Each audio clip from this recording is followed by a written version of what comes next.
Étape 8. Câblage. En utilisant les trous précoupés, faites placer le fil jaune et brun sur le côté conducteur.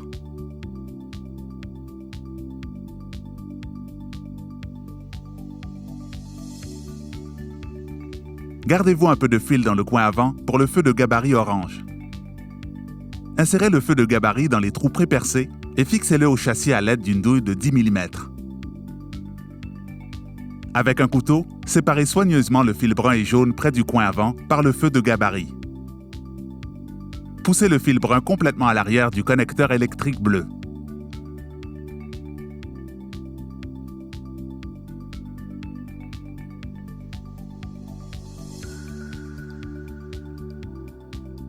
Faites glisser le fil du feu de gabarit dans le connecteur dans la position avant sans exposer aucun fil à l'extrémité.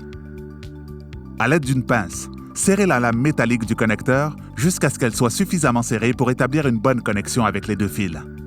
Vérifiez que la lame est complètement en place et fermez le couvercle. À l'arrière de la remorque, coupez le fil en laissant environ 6 pouces de filage. Faites passer le fil dans le trou du feu arrière. Avec un couteau, séparez le fil jaune et brun. Dénudez une section d'un quart de pouce à l'extrémité des deux fils et torsadez les extrémités en cuivre. Branchez chaque fil dans les trous correspondants à l'arrière du feu arrière. À l'arrière du feu arrière, faites passer le fil au long de l'endroit encastré, puis connectez le support de la plaque d'immatriculation avec le feu arrière à l'aide d'une douille de 10 mm.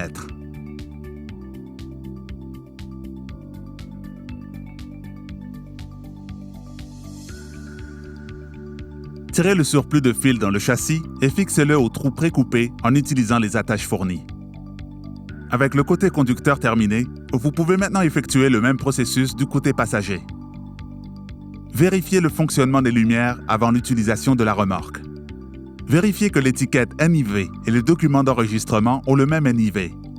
Placez l'étiquette NIV sur le côté du conducteur de la flèche, puis l'étiquette de protection UV par-dessus. Votre remorque est maintenant complètement assemblée et prête à être plaquée.